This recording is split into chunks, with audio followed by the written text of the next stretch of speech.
Connor and Moira Rosa were killed when Galen 4 was overrun by Talarian forces. Jonah broke his arm riding a Testayan.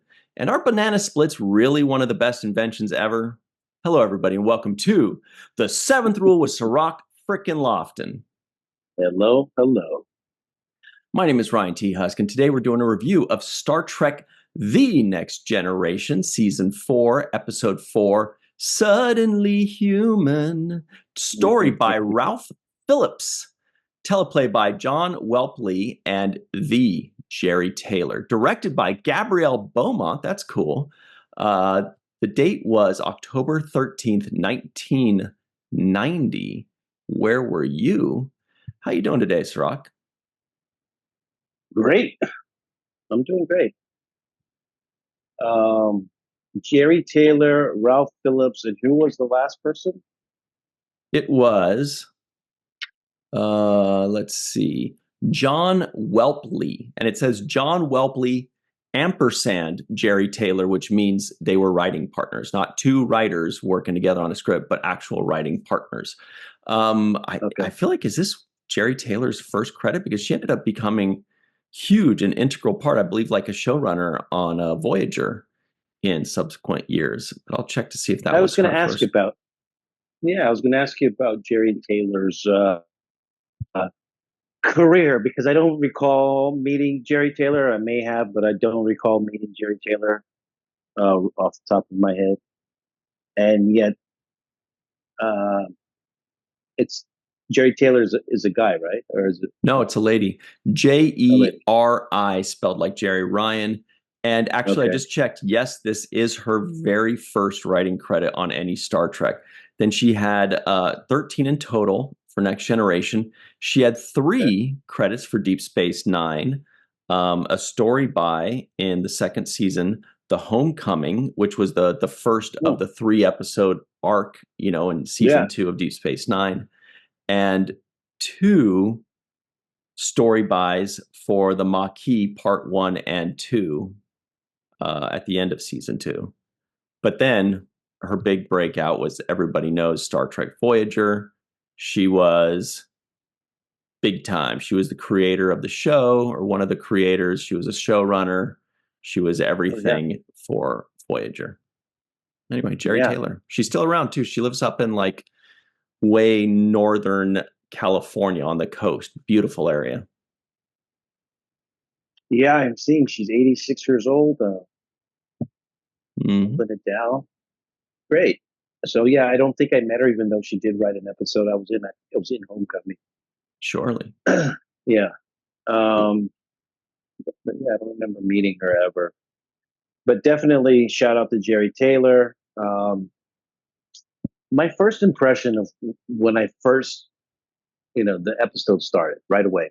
My first impression was not another kid episode. Kids again. That was the first. Me too. Because they just did the kid episode, right? I mean, we've done a few of those, and we've also done a few of the adult version of this, which is they captured some guy or they saved some fugitive guy and he's on the ship. And I'm like, wow, Next Generation is all over this storyline, whether it's a rescued child or a rescued rogue bandit guy. I'm like, there got to be a dozen of these episodes already. Deep Space Nine, I can remember a couple, like Tosk early on, but that was great. That was a great twist there. I remember the one with the kid Jem'Hadar that grew really fast. And there was also one where Kira like fell in love with some rascal or something. I don't know. Anyway, but Next Generation loves this storyline, right? Yeah, it actually needs like a name for it. I think we talked about this before, but it's we have the guy that you want and you need to give him back type of thing, Right. We had an acronym for it. I remember what the acronym was, but I can't remember what the words were. What was the acronym? Yeah, I remember that we talked about this. It's the asylum seeking sentient. Asylum Seeking Sentient. You got it. That's exactly what it is. It's not Yes. ass, it's A-SS. Oh, thank you for clarifying that. This is So definitely an ass episode. This episode is ass for sure. It's funny. We just came up with that, and here they come bringing it back again.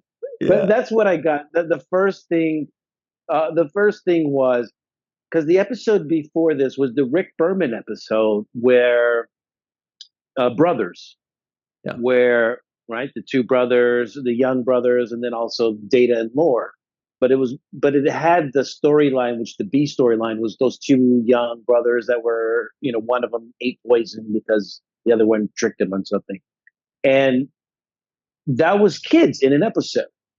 So I think that if you're going to be presenting episodes, you have to space out certain themes. Like I wouldn't want to see another ass episode right after this episode, for example. Like, it wouldn't make sense to see, another episode right out on the heels of this one where we have the guy that you want and you can give us 5 minutes or I'll destroy the ship.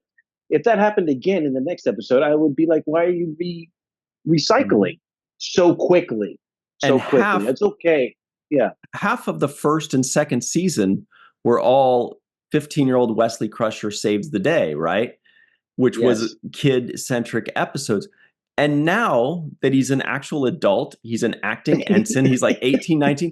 Now he's basically relegated to like 2 lines per episode. And now I'm like, well, actually, I wouldn't mind hearing from Wesley. Do you have something to add, sir? But now he's like, well, now that I'm 18, I don't want to save the day anymore. Exactly. This is a perfect opportunity for you to talk about this kid, relate to the fact that your father, you grew up without a father, or some, there could have been a moment of bonding there. Instead they wanted to bond Picard, who this is Picard's kryptonite, and they tried to. It seems like they're trying to cure that. Like they're saying, okay, let's try to ease that image of him up because he does admit to it, right? I've never been particularly comfortable around children. He was talking to Counselor Troi. And so it seems like, when you build a star character, a captain of a show, the leader of your crew, and essentially the space hero, you want to make sure that he doesn't have too many flaws. So when you do see certain flaws in his character, you try to glaze over it a little bit, or uplift it a little bit, prop it up. And in this case, they were dealing with his particular flaw, which is dealing with children. And I felt like they're making it. This is an attempt at trying to course correct for the earlier season Picard hates grumpy around kids Picard. So this is like a course correction for that to some degree. But didn't really accomplish it to my expectation. What do you think? It's definitely a slow arc. He's getting better. He's had his moments, right? He's had his moments with Wesley. He's had his moments with whatever, But to me, I remember seeing this episode back in the day. And I pretty much, for me, this is my kryptonite is kid episodes, saving the one-off rogue character episodes, and the courtroom drama episodes.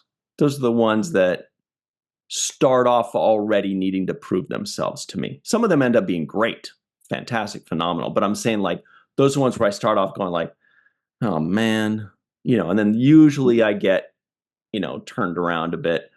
But I remember the kid with, because of his hair. Like I just remember like, I didn't remember the story as much, but I remember the kid, his face and his hair.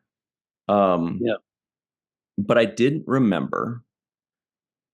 I remember there was like 5-10 minutes left in this episode and thinking like, geez, this episode is just gonna like fart. It's just gonna like all the way down, right?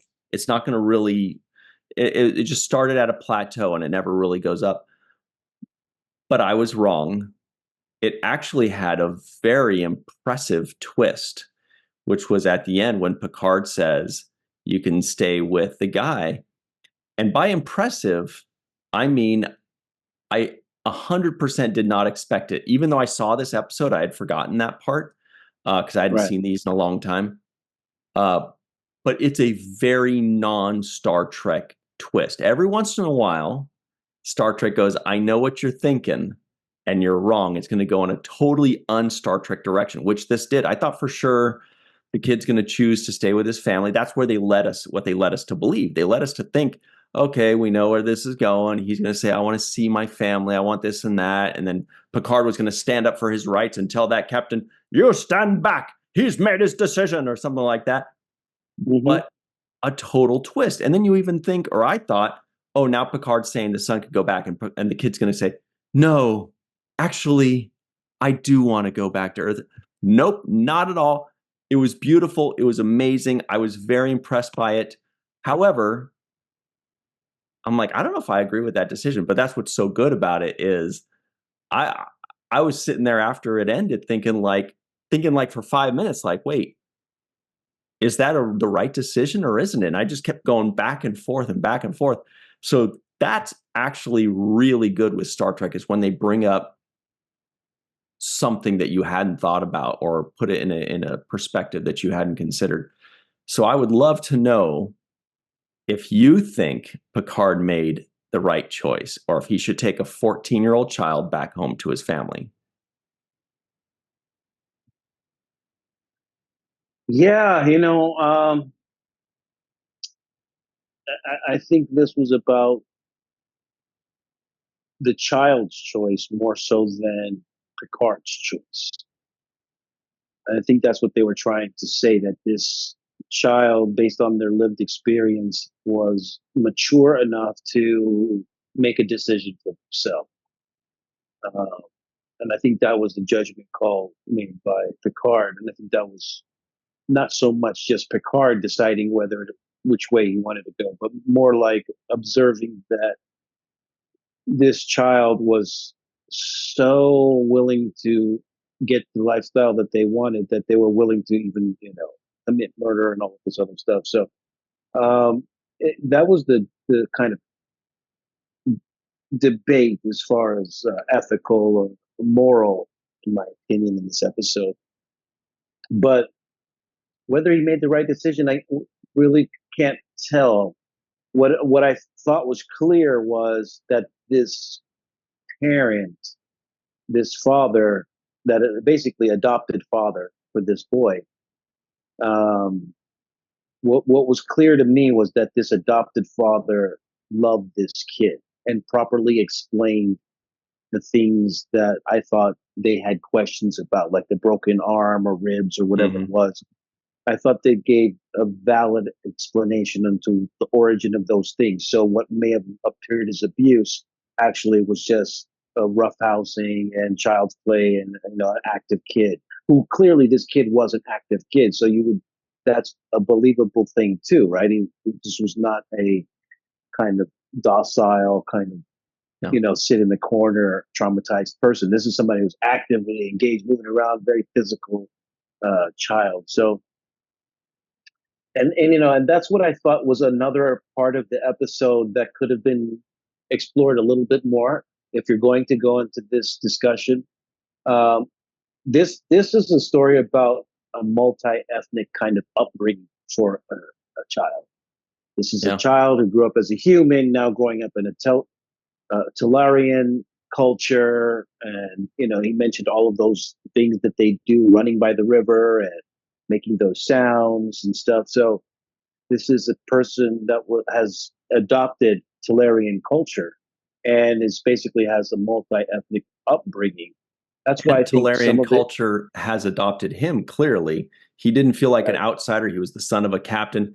That's also important to note is he wasn't like, the other kids don't accept me or anything like that, so that was also interesting, but sorry, go on. Yeah, exactly. So he felt one and the same with the rest of the group that he was with. So, um, I do think that could have been explored a little bit more, and really ultimately, I think the premise on the beginning that set us up for this episode was a misdiagnosis by Dr. Crusher that this kid may have been suffering from Stockholm syndrome. And that automatically kind of triggers us to think, oh, this is a person who has fell in love with their captor and, through abuse and mental torture of whatever kinds of ways, has now identified and bonded with this person based on abuse. Mm-hmm. And I think the misdiagnosis should have been injected differently because it reflects negatively on Dr. Crusher. It would have been better if Dr. Crusher gave a list of possibilities of which maybe Stockholm syndrome could have been one of them, but there could have been other kinds of traumatic, you know, impacts on this kid's behavior that she could have also said, well, he also could be suffering from a deep concussion and da da da da, and suffers from these kinds of symptoms of memory loss and Oh. this and that or whatever. And so there should have been a list of things that he could have been suffering from, Stockholm syndrome being one of them. But by automatically going to that as the first initial, like, this is it, this is the diagnosis, that did a disservice to this kid and to everybody else. Yeah, sets us on the wrong course. That's a really good point. I hadn't thought of that. Now, I can't help but think, like, if only Picard had, like, somebody on the crew that could, like, sense the kid's feelings and If they had like somebody with a superpower like that, that could sense the kid's feelings and would know, no, he's not suffering from Stockholm syndrome. He's just a normal kid that really loves his found father. Boy, like a you would need to counselor. have like telepathy or something Yeah, like like that. but unfortunately, but there were some scenes with Counselor Troi also giving advice, so that was interesting.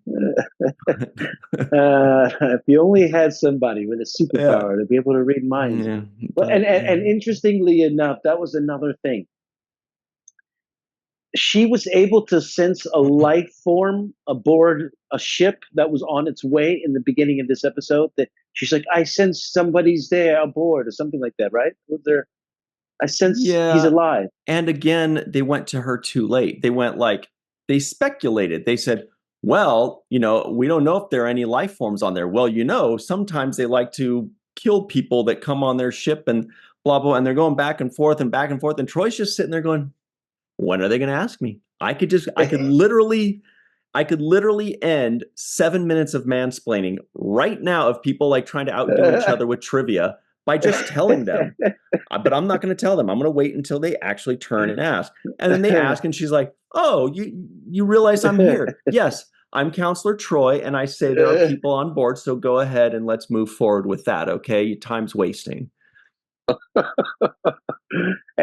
Yeah, but that again, this is the weirdest superpower that she has because it turns off and on based on the episode. Yes, it turns off and on, and the range, like she was aboard the ship, sensing another ship away. I don't know how far away that is, but it's not. It wasn't. But close. Not a kid 8 feet from her. But when he's standing right in front of her face, she's like, I don't know. I don't think. I maybe it is Stockholm. You're right. Like I don't know. That to me is like that's one of the flaws of the episode for me.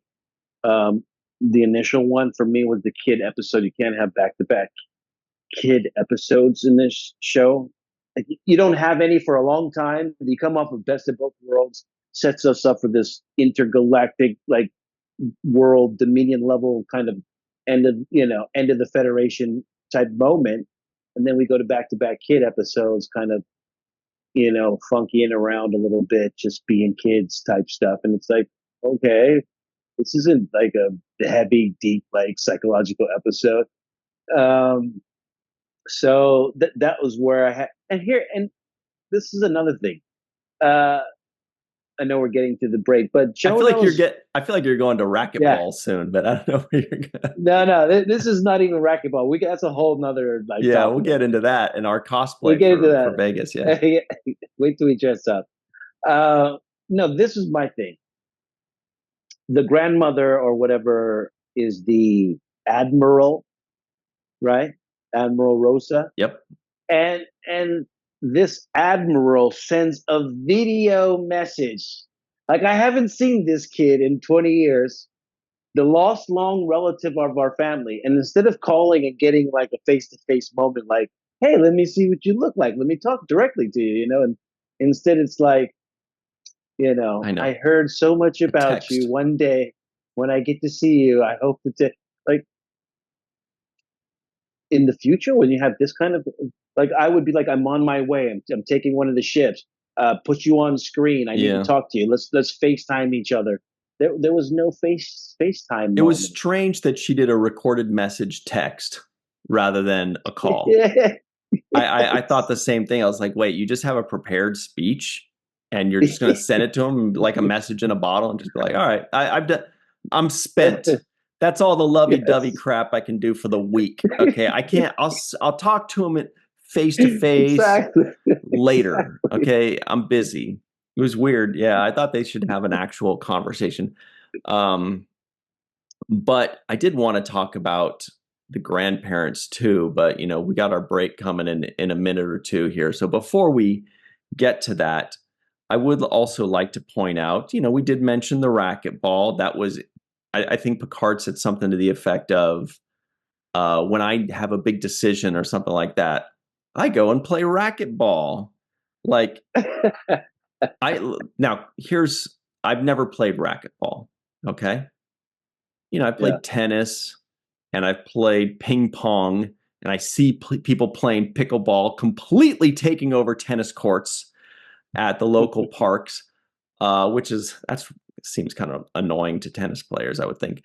But racquetball seems like a sport when I see it being played where you don't have time to ponder life's decisions because it's moving so fast. Everything's moving and you're reacting and you're going. If you're even thinking Yeah. about anything other than racquetball, that ball is going to hit you in the mouth. Maybe I'm wrong, but that's what it seems like to me. I've only seen people play racquetball, and I think I did some workouts in a racquetball area, but I wasn't actually, playing the game. Here's what I think. I think he was thinking about aggression. I thought that's my interpretation of what Picard was saying. Mm, When I have things on my mind, it's like going to hit a punching bag. You're releasing anger and you're releasing aggression, and I thought that's what he was taking him there as a release valve for anger. that's a Because much better really, take. Yeah. yeah, that's what I thought. Because this Mm. kid looked like he was built up with anger, and he wanted to like swing. Obviously, he wanted to kill somebody, so he was very angry the whole time. He was fighting people on the bridge. They had him by the, uh, and Picard has to walk. Stop doing that. And it's like, okay, it was very, it's like, Stop trying to okay, kill people. And so, the howling. Okay, well, we'll get into that. oh Hang my on, god, everybody, stick around. We're going to talk about the howling. And by the way, I watched with the closed captioning to make sure I get all the alien names right and stuff like that. When I hear howling, and the closed captioning says wailing, do you guys think that was howling or wailing? We'll talk about that. So do not go anywhere. We'll be right back on the seventh rule.